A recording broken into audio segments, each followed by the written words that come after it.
Hi everyone, welcome back to EduScience. In today's lecture, we will solve Chapter 15, Physical Optics Numerical Problems step by step. So, keep your notebook ready and let's begin. Question 15.1. The first question is from Young's double slit experiment. We are given wavelength, distance of screen, fringe width. The question asks us to find the distance between the 49th and 50th bright fringes. Remember an important concept. The distance between two consecutive bright fringes is always equal to the fringe width, y. Formula. Y equals lambda L, d. Since the question asks the distance between two consecutive maxima, distance equals fringe width. Therefore, answer equals 3.53 centimeters. This question is purely conceptual. Question 15.2. Now let's solve question 15.2. Given wavelength, distance of screen, position of the 20th bright fringe. We have to calculate the slit separation. The formula is y equals m lambda d, d. Since d is unknown, rearrange the equation. Substitute all the values carefully. After solving, d equals 1.14 times 10 cubed m. Question 15.3. This question asks us to calculate slit separation. Given wavelength, screen distance, distance between dark fringes. Remember, distance between consecutive dark fringes is also equal to the fringe width. Formula. D equals lambda L, y.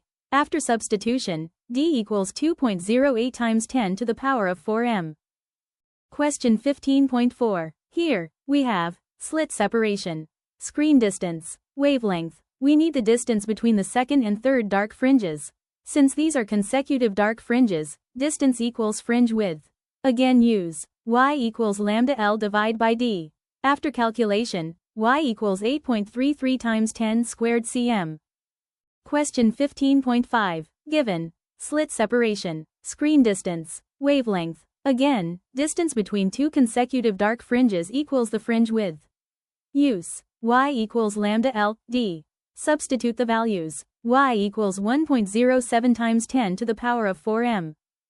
Question 15.6. Now we move to diffraction gratings. The first order maximum is observed at 11.3 degrees. We have to find the angle for the fourth order maximum.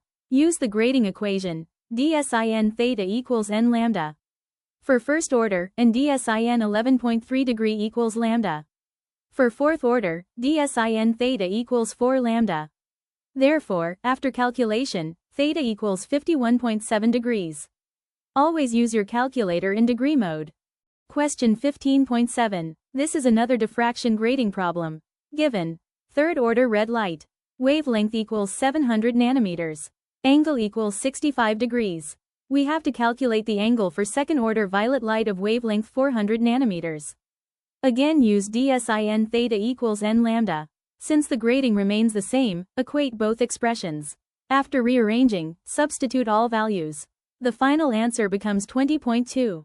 That's all for today's lecture.